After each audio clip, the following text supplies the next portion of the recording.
It happened on a Thursday night. The dining room was filled with soft candlelight and the rich smell of rosemary chicken. Everything looked like a perfect family celebration. My parents were smiling, the wine glasses clinked, and Amanda was soaking in all the praise for her latest law school scholarship. I sat at the far end of the table, silent, picking at my mashed potatoes. I had shown up with a bottle of red wine and a smile I didn't feel. I had no desire to be there, but I came. Because I always came. I played the quiet daughter, the one who didn't cause waves, the one who swallowed discomfort for the sake of peace. That night, peace shattered. Amanda suddenly stood up, a dramatic gasp escaping her lips. Her hand flew to her neck. "My necklace," she said, "it's gone." The room froze. Conversations stopped mid-sentence. Every fork paused in mid-air. Amanda's eyes were wide with panic, but behind them was something sharper, something rehearsed. I had a terrible feeling. She looked around the table, slow and deliberate, then pointed directly at me. Rachel was the only one upstairs. It must have been her. My breath caught. The necklace she was talking about was the ruby pendant from Grandma, the one Grandpa had given me before he passed.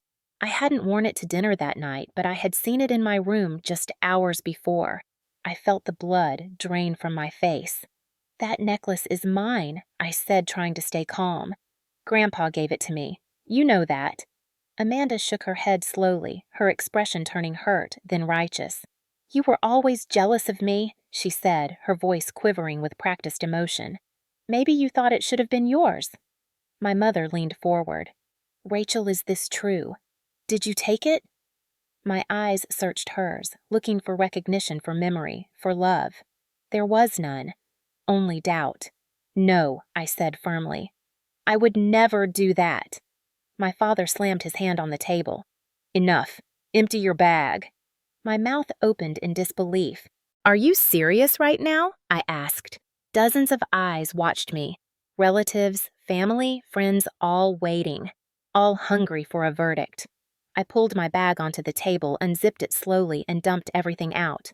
Wallet, keys, lip gloss, receipts. No necklace. But the damage was done. The silence in the room was thicker than any proof. Amanda crossed her arms. "Maybe she hid it. She's been struggling financially, hasn't she? Maybe she needed the money." A few people gasped. Someone dropped a fork.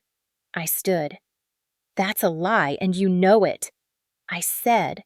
My voice trembled. Not from guilt, but from betrayal. My father stood as well. "You need to leave. Now." I blinked. "What?" "You heard me," he said coldly. "Take your things and go." I looked at my mother. She looked away. No one spoke. No one stopped him. I felt like I had been erased from my own life. I grabbed my bag. My legs moved on their own. Out of the dining room, past the front door, into the cold night. I didn't have a coat. The air bit at my skin, but it was nothing compared to the sting inside. I walked until my feet hurt. I found a motel near the edge of town. The room smelled like bleach and cigarette smoke. I sat on the stiff mattress and stared at the wall. My sister had always wanted the necklace, but she didn't want to wear it. She wanted to take it from me, and when she couldn't, she took everything else instead. I curled up on the bed and pulled the thin blanket over myself. I thought of Grandpa, of the way he used to call me his little light. I thought of how no one in that house remembered that moment. I thought of the way Amanda had smiled, subtle and victorious. I didn't cry. Not then. I stared at the ceiling until the sun came up. That was the night everything changed. That was the night my family stopped being mine. That was the night I became a stranger, and none of them looked back. Not even once. I wasn't always invisible, but I was always second. Amanda was born 3 years before me, and from the moment I could walk, it felt like I was walking behind her. She was the daughter with the golden hair, the poised voice, the endless applause. In family photos, Amanda stood in the center, framed like a portrait. I was the blur on the edge, half smiling, half forgotten. Our parents never said they had a favorite, but they didn't have to. It was in the way they asked about Amanda's debate competitions with such pride and barely noticed when I won my first local art exhibit. I remember once painting a mural in the school hallway. My teachers were thrilled. Mom said it was cute, then asked if Amanda had won her mock trial. When I made cupcakes for Amanda's birthday, she threw them out and said she didn't eat carbs. When I offered to help her with math, she told me to stop embarrassing myself. She wasn't cruel in a way anyone could punish. She was quiet in her condescension, sharp in her silence, and I accepted it. For years, I thought that was normal, that it was just how older sisters were. Grandpa Henry was the only one who saw me, really saw me. He used to sit with me in the backyard while I sketched flowers from the garden. He told me I had hands made for beauty, that not everyone needed to speak loudly to make a difference. On my 17th birthday, he handed me a small velvet box. Inside was a necklace, delicate gold, with a ruby pendant. It had belonged to Grandma. He said, "She'd want you to have this. You see the world like she did." I cried when he gave it to me. Amanda was furious. She didn't say it out loud, but her eyes did. That was the first time I felt the shift. After Grandpa died, she never mentioned the necklace again. Not until the night she claimed I had stolen it. My parents always thought Amanda was driven, determined, destined for greatness. I was the soft one, the artist, the impractical dreamer. Dad used to joke, "You'll make a great starving artist someday." I used to laugh with him, but it hurt. Every time Amanda achieved something, we had a party. Every time I did, we had dinner as usual. I used to watch them from the staircase, sometimes laughing together in the kitchen. I would stand there holding a sketchbook, pretending I didn't mind. Amanda lived for the spotlight. I lived in the margins, and even in the margins, she found ways to erase me. When I got into art school, she said, "Oh, I didn't realize they let anyone in now." When I painted a portrait of Mom for her birthday, Amanda gifted her a framed family photo instead. Mom put it on the mantel. My painting went in a drawer. I told myself they didn't mean harm, that maybe I just wasn't loud enough. I tried to be good, to be helpful, to be someone worth noticing. But no matter what I did, Amanda outshined me. She didn't have to try. People leaned in when she spoke. They nodded, laughed, followed. I was the shadow that clung to her heels. There was one summer where I thought things might change. Amanda went to a pre-law program out of state, and for 3 months the house was quiet, peaceful. I'd spend afternoons drawing on the porch with Grandpa, evenings cooking with Mom, late nights talking with Dad about design. For a moment, I felt real. I felt like someone with a place in the family. But the moment Amanda came back, the spell broke. She returned with stories, photos, and a sense of importance that swept everything else aside. No one asked about my portfolio. No one mentioned the contest I'd won. They barely noticed I'd painted the guest room. Amanda was back and I was gone again, invisible in my own home. I started to pull away slowly. I stayed in my room more. I ate dinner quickly, retreated to my sketchbooks, found excuses to be out on weekends. They didn't seem to mind. Amanda would host study groups and I would disappear into the backyard. Once I heard her laughing with friends about my weird little art cave. I pretended not to hear. Pretending became a habit. Pretending it didn't hurt. Pretending that being second felt okay. But it never did. Grandpa's death hit me the hardest. He'd been the only anchor, the only voice that made me feel seen. After his funeral, Amanda barely shed a tear. She smiled at the guests, accepted condolences like a senator's daughter. That night, I sat alone in my room, clutching the necklace he gave me. I didn't wear it often. It felt too sacred. But I looked at it and whispered, "You're the only one who ever believed in me." When I came down for breakfast the next morning, Amanda looked at me, eyes locked on my neck. "That used to be Grandma's," she said. "It should have gone to me." I told her Grandpa chose. She said nothing, but I knew that wasn't the end of it. In hindsight, maybe that moment was the beginning, the seed of resentment taking root. Maybe from that day, Amanda decided if she couldn't have what she wanted, then I shouldn't either. Maybe the night of that dinner wasn't spontaneous. Maybe it was planned, crafted, rehearsed in her mind until she knew exactly how to make them turn on me. And maybe she always knew they would. Because in this family, it didn't matter who you were. It only mattered how loud you were, and I had never learned to scream. The day of the dinner started like any other quiet heavy, filled with the kind of forced politeness that families use when something darker simmers underneath.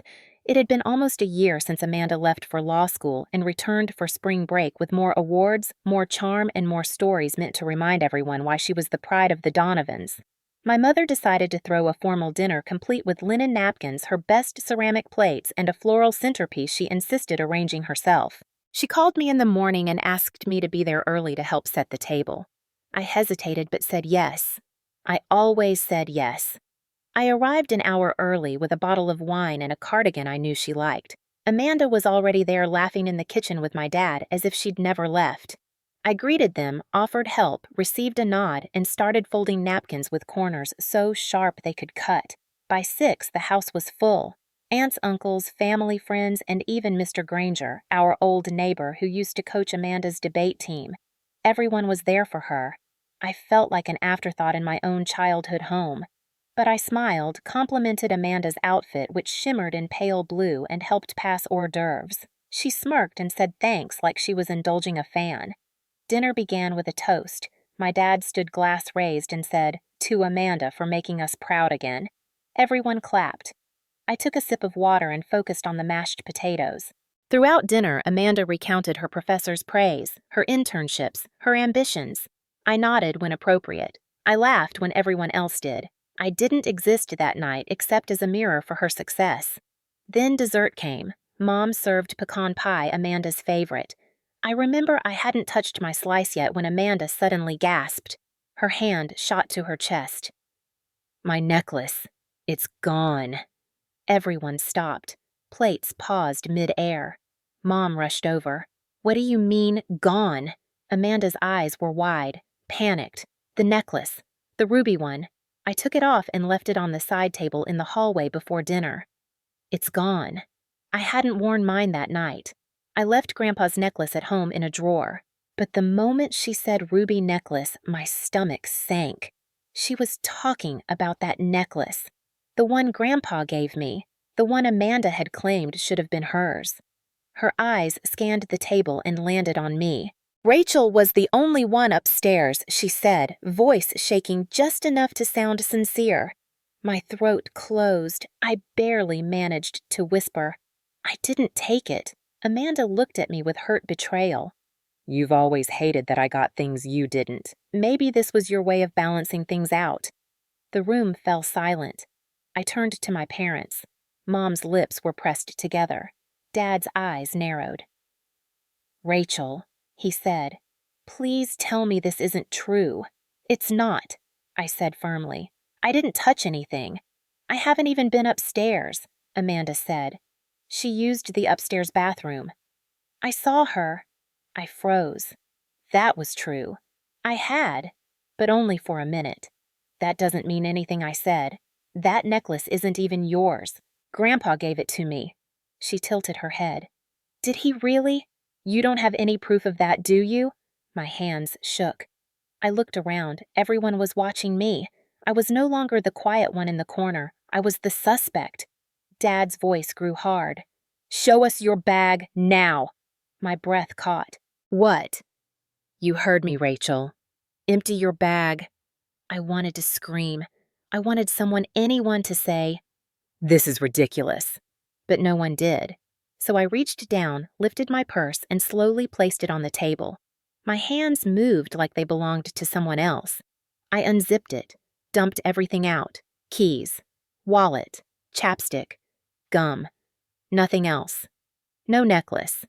Amanda folded her arms. "Maybe you hid it. You're good at that. You've been struggling, haven't you? Everyone knows freelance work isn't real work. Maybe you just needed money." The words hit like stones. I could feel the judgment, the assumption, the way no one rushed to defend me. Mom said softly, "Rachel, if you made a mistake, just say so. It doesn't have to be this way." That broke something in me. I looked at her. "You really believe I did this?" Her eyes didn't move. I stood. I said no. I will not beg. I will not plead. I didn't take that necklace. Amanda narrowed her eyes. "Then where is it?" Dad's voice sliced through the room. "That's enough." "Rachel, get out." I blinked. My bag lay empty in front of me. My reputation had already been emptied, too. "You're not serious," I said. He stood arms crossed. "You are no longer welcome here until you make this right." My mother didn't look up. Amanda smiled ever so slightly. I felt everything around me dissolve. So I gathered my things. I walked to the door. My heels echoed on the tile. I opened it, stepped out, and closed it behind me. The sound was louder than any scream. Outside, the air was colder than it should have been. I stood on the porch for a second, waiting, hoping someone would follow, call out, "Stop me." No one did. I walked away from that house and the version of me they destroyed in that dining room. The girl who smiled quietly. The girl who tried. She stayed behind. I kept walking. That night I didn't go far, just wandered down the sidewalk in heels that weren't meant for walking, arms wrapped tight around my chest, breath catching in the early spring air. I kept expecting to hear my name. I didn't. I stopped at a bus bench near the pharmacy and sat for what felt like an hour. Then I opened my phone and searched for the cheapest motel within walking distance. It was 6 blocks away. I booked one night online, walked through neighborhoods where porch lights flickered like blinking eyes, and finally found the rundown building with peeling paint and a buzzing neon sign that read vacancy. The man behind the counter didn't ask questions. He slid a key toward me with a nod and barely looked up. The room smelled like mildew and air freshener. The sheets were stiff, the window stuck, and the heater groaned like it didn't want to wake up. I didn't care. I sat on the edge of the bed and stared at the wall. The necklace. I could still see it in my mind, the one Grandpa had given me, the one Amanda claimed in front of everyone, like it had always been hers. My throat burned. My phone buzzed. I glanced at it. A message from Mom, number Emily. She was an old classmate from design school. We hadn't talked in months, but we'd left things on good terms. I stared at her name. Then my fingers moved. I didn't explain everything. Just wrote, "Hey, I know it's late. I'm sorry to ask this, but do you have a couch I could crash on for a few days?" Her reply came almost instantly. "Of course. Where are you?" I could have cried from that one sentence. I didn't. Not yet. I told her. She said she'd be there in 20 minutes. I packed up, left the motel key on the dresser, waited outside on the curb under the flickering porch light. Her little hatchback pulled up. She got out and opened the passenger door without a word. I stepped in. She looked at me. Her eyes said everything. I didn't need to explain. She just drove. Her apartment was small but warm, a one-bedroom with soft lighting and bookshelves stacked with magazines and candles. She handed me a folded blanket, a pillow, and a mug of chamomile tea. "Stay as long as you need," she said. I didn't know how to thank her. I curled up on her couch, and for the first time that night I let myself feel it. The humiliation, the rage, the aching loss. I didn't sob. I didn't scream. I just lay there, staring at the ceiling, blinking back tears until the heaviness gave way to exhaustion. The next morning, I woke to the smell of coffee and the sound of her cat Miso purring near my feet. I sat up disoriented, then remembered. The dinner, the accusation, the silence, the door closing behind me. Emily handed me a cup of coffee. I told her everything, from the necklace to the way Amanda's eyes sparkled as she destroyed me. Emily didn't interrupt. She didn't try to make it better. She just listened. That was enough. That first week, I barely moved. I went from couch to kitchen to couch again. I stared out her window at the fire escape. I refreshed my inbox. No emails, no texts. My family had vanished me. Just like that. I watched them post photos from the dinner on social media. Amanda smiling in every shot. No caption mentioned my name. I wondered if anyone noticed I wasn't there anymore. Probably not. By the second week, Emily asked gently if I wanted to help her with a project. She had a friend opening a small bookstore and needed a mural for the back wall. I hadn't painted since the night everything broke, but my hands missed the feel of brushes. I said yes. We spent evenings planning. I sketched layouts. I picked a theme of wildflowers and quotes. I painted for hours, losing track of time. When we finished, the store owner cried. She hugged me and said, "You made this feel like home." Something shifted inside me that day. A spark. A whisper. "You are not what they said. You are not what they threw away. That month, Emily helped me set up a small design account online. I uploaded pictures of the mural, a few of my older works, some mock-ups. Nothing fancy, just enough to say I was here. I started taking small commissions. Digital logos, color palette consultations. A cafe wanted a redesign. I said yes, always yes. I didn't know what I was doing half the time, but I knew how to listen, how to look at a space and see its potential. I didn't have a degree in interior design. I had instinct. I had desperation. I had nothing to lose. Word spread. Slowly. A referral here, a message there. Enough to buy my own sketchbooks. Enough to contribute to groceries.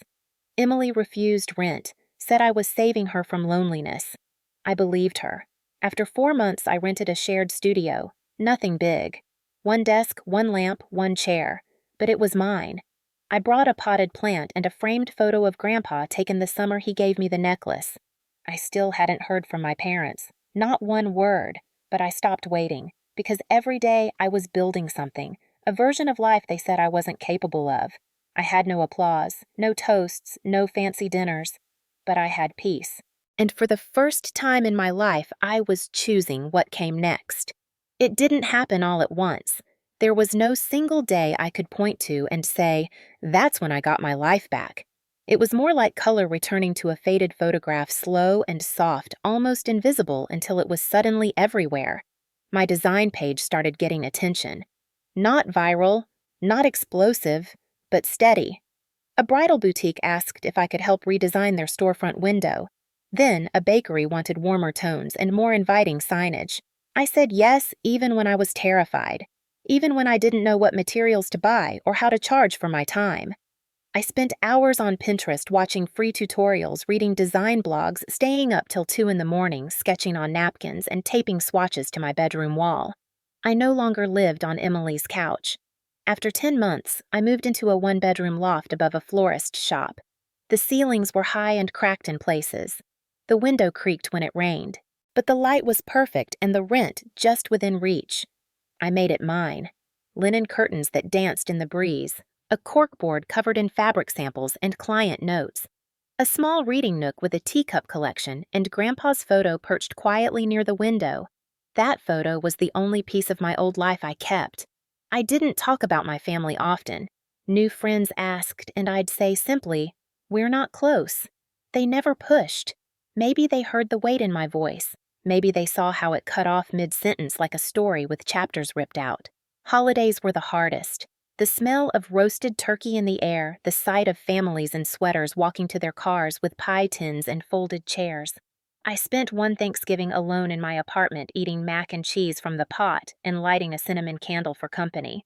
But I was okay. Lonely sometimes, but never as hollow as I had been in that house. My life was small, but full. I picked up routines I never had before. Sunday coffee at the corner cafe, watering my plants every morning, calling Emily just to talk about nothing. I even got a cat, a tiny gray tabby I named Fig, who liked sleeping on my keyboard and knocking over paint jars. One day, I received a message from a boutique hotel in Vermont. They'd seen my work on Instagram and wanted a consultation for a lobby redesign.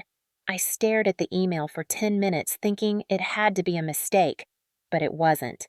I booked a Zoom call, prepared a pitch, and landed the job. It paid more than all my previous gigs combined. I cried after that call. Not out of joy exactly, but out of release, out of relief. For the first time, I didn't feel like I was pretending. I was doing it. I was enough. I started journaling more. My therapist, whom I'd begun seeing once a week, suggested it. She said healing wasn't about fixing the past. It was about reclaiming the story. So I wrote. I wrote about the dinner, about the silence, about the moment I was told to leave and no one flinched. I wrote about the nights I sat on Emily's couch, wondering if I'd ever matter again. I wrote about the feeling of painting a mural that made a stranger cry, of planting herbs in my windowsill, of waking up and realizing I wasn't waiting to be rescued anymore. I was already free. I still missed them sometimes. Not the people they were, but the people I thought they could be. I missed the idea of a mother who defended me, of a father who asked questions before casting judgment, of a sister who didn't see me as a threat. But I stopped mourning the absence. I started celebrating the space it left behind, because into that space I poured color and light and softness. I created, I designed, I built a brand that clients began to recognize. I named it Second Light, for the second chance I had given myself, for the light Grandpa said I carried. People responded to it. They said it felt personal, warm, real. I knew why. I knew. Because it was built from truth. From pain, yes, but also from perseverance. One morning, I stood in my studio holding a paintbrush in one hand and a cup of tea in the other, watching sunlight stream through the windows. Fig curled around my ankles. My phone buzzed. An unknown number. I ignored it. I was too focused on the new color board I was assembling for a client. I had work to do, a life to live. Later that night, I checked my voicemail. The message was short. A man's voice. My father's. Rachel, we need to talk. Something's come up. Call us. Please. I stared at the screen. I didn't call back. Not yet. Not after 5 years of silence, but the message stayed in my mind. Something had shifted. Something was coming. I could feel it low and slow like a tremor before an earthquake. I stood by the window and looked out at the street below. Cars passed. People walked hand in hand. Inside, my space was quiet, warm, safe. Mine. And whatever storm waited outside, I knew this now. I was not the girl they left behind. I had become someone they no longer recognized. And maybe, just maybe, that was exactly how it was meant to be. The email arrived on a Tuesday morning. I had just finished a call with a florist client and was reorganizing my color swatches when the notification popped up on my screen. The subject line was simple. We need to talk. The sender was my mother. I stared at it, unmoving, my cursor hovering above the unopened message. My fingers refused to click. It had been 5 years. 5 years since she looked away while my father told me to leave. 5 years of birthdays unacknowledged, of Christmases spent alone, of silence louder than any argument. I hadn't heard a single word from them until now. I clicked. The message was short. Just one sentence. We found the necklace. Please call us, Mom. That was it. No apology, no explanation, no punctuation beyond the dash between Mom and her name, like she had to clarify it for me. I read the line over and over. The necklace, the one that tore my life apart, the one Amanda claimed I stole, the one that no one bothered to look for because they had already decided I was guilty. I laughed, a dry, bitter sound that startled Fig off the windowsill. Then I cried, not because I missed them, but because something cracked open inside me, something I thought I had buried beneath years of painting and resilience and self-forgiveness. A dam I didn't know I still held. The next day, my phone rang. I let it go to voicemail. It was my father's voice. Older, slower. Rachel. It was behind the cabinet. The plumber found it during the remodel. We were wrong. Please, can we talk? That was all. No, sorry. Just wrong, like it was a clerical error. Like my life hadn't shattered because of it. I didn't respond. I couldn't. Not yet. I needed to think. I grabbed my coat and walked to the lake, the same lake where I used to sketch as a teenager. The air was cold, crisp, biting at my cheeks, but it cleared my head. I sat on a bench and let the quiet speak to me. 5 years. 5 entire years of building a life from splinters, of learning how to breathe through betrayal, of realizing that love without belief is just performance. And now they wanted to talk. Why now? Why not when I was sleeping on Emily's couch, wondering if I'd ever feel whole again? Why not when I launched my first design line and wished someone would call to say they were proud? Why not when I walked past our old house last Christmas just to see if the lights still looked the same? I went home that evening, opened a blank note on my laptop and typed, I heard your message. I need time to think. I stared at it for a long time. Then I hit send. 3 days later, my mother replied, Of course, we understand. Thank you for even responding. They didn't push, and for that I was grateful. But inside, a war was still raging. What did they want? Forgiveness, closure to smooth over the past like it was a wrinkle in their narrative? Or did they truly feel remorse?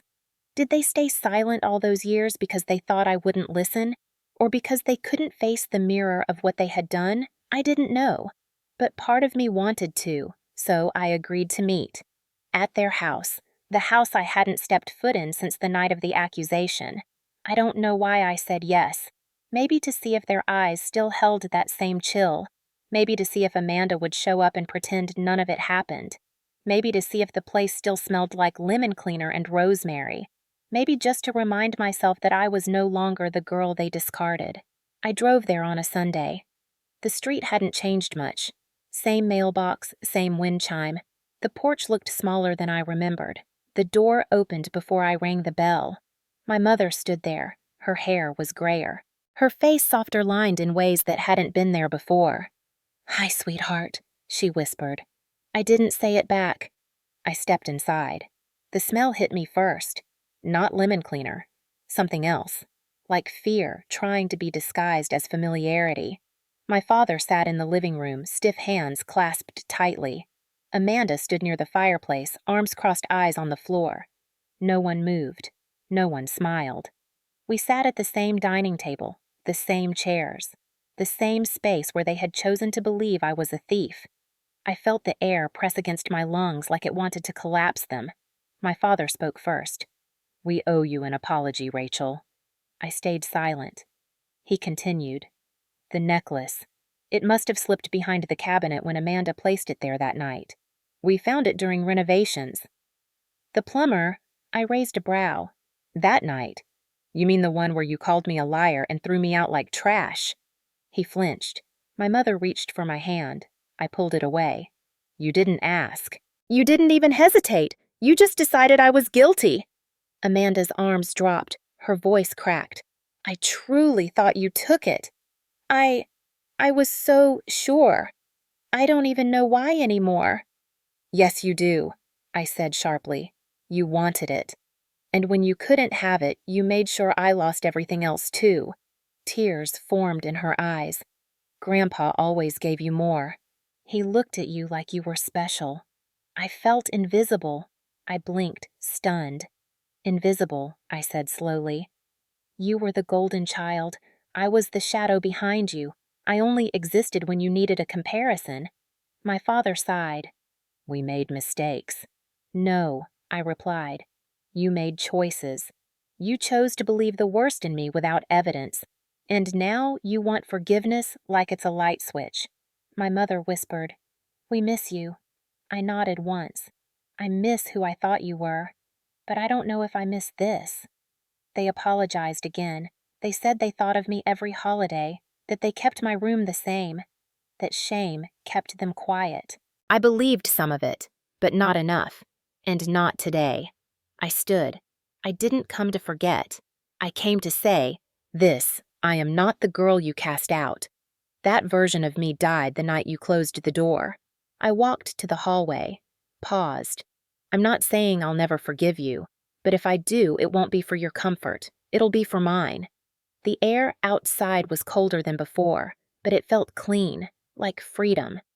The drive back from their house was long, but not because of traffic. I didn't turn on music. I didn't call Emily to debrief. I just let the hum of the tires on asphalt be my company. I didn't feel victorious. I didn't feel satisfied. I felt hollow, like I had reached into a locked box I buried 5 years ago, only to find it full of dust and silence. I sat with that feeling. I didn't run from it. When I got home, I didn't collapse. I didn't scream or cry.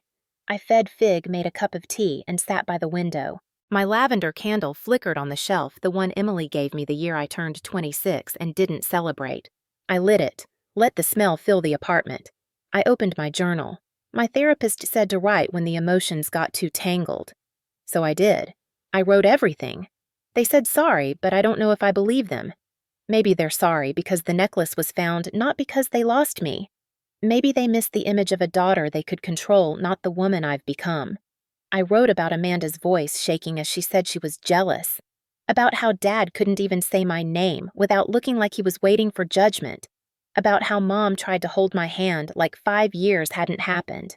The next day was my therapy appointment. I told my therapist everything.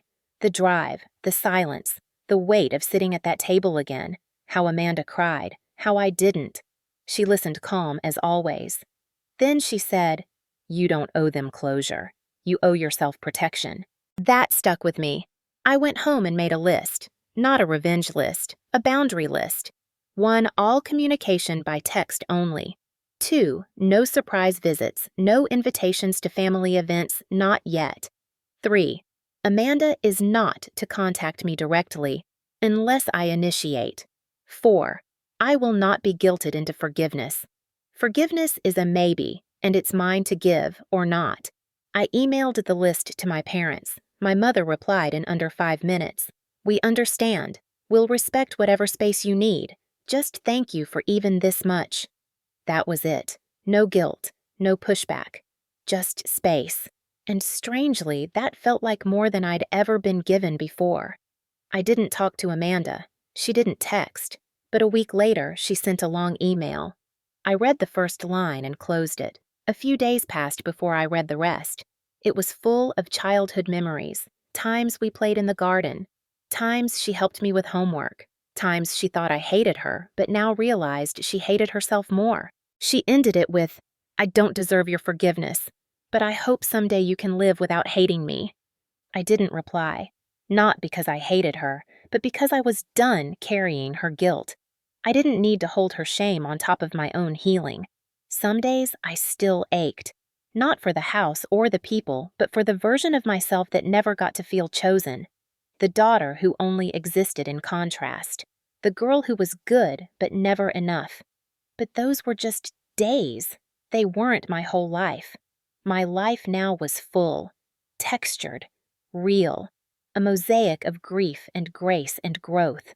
I turned the pain into something, into beauty, into business, into belief. I created a new design series inspired by the color of truth. Storm blue and burnished gold. Shades that speak of chaos and resilience. They became part of my brand's signature palette. Clients loved it. One even asked if she could name her baby after me. I laughed.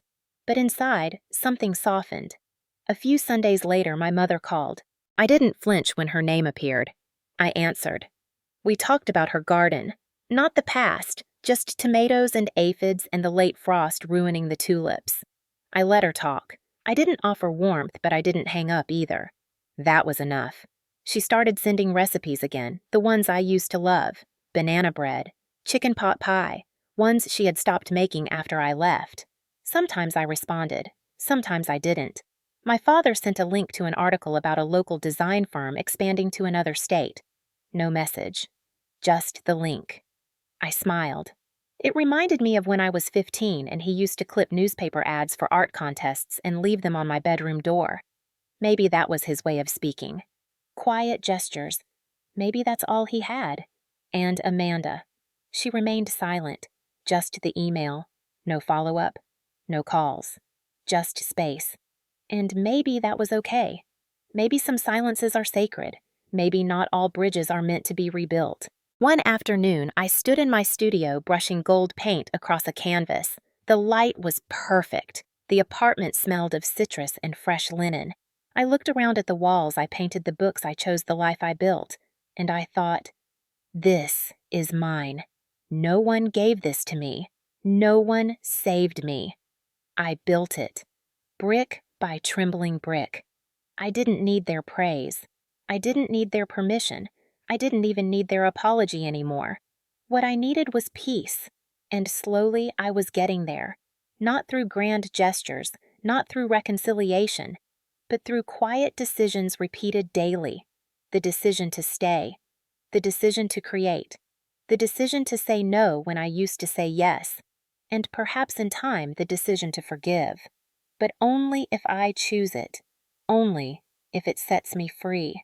Spring came gently that year. It didn't burst in with fanfare.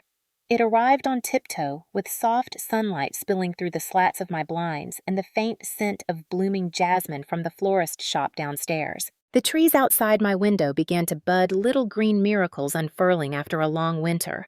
I stood barefoot in my studio, sipping tea, watching the morning light paint golden streaks across my corkboard of client notes and color palettes. 2 months had passed since that dinner at my parents' house, since they said they were sorry, since Amanda cried, since I walked out and chose not to hug anyone, not out of anger, but because my arms finally felt full of me. In that time, I had kept my boundaries. I had honored my list. I answered my mom's messages occasionally.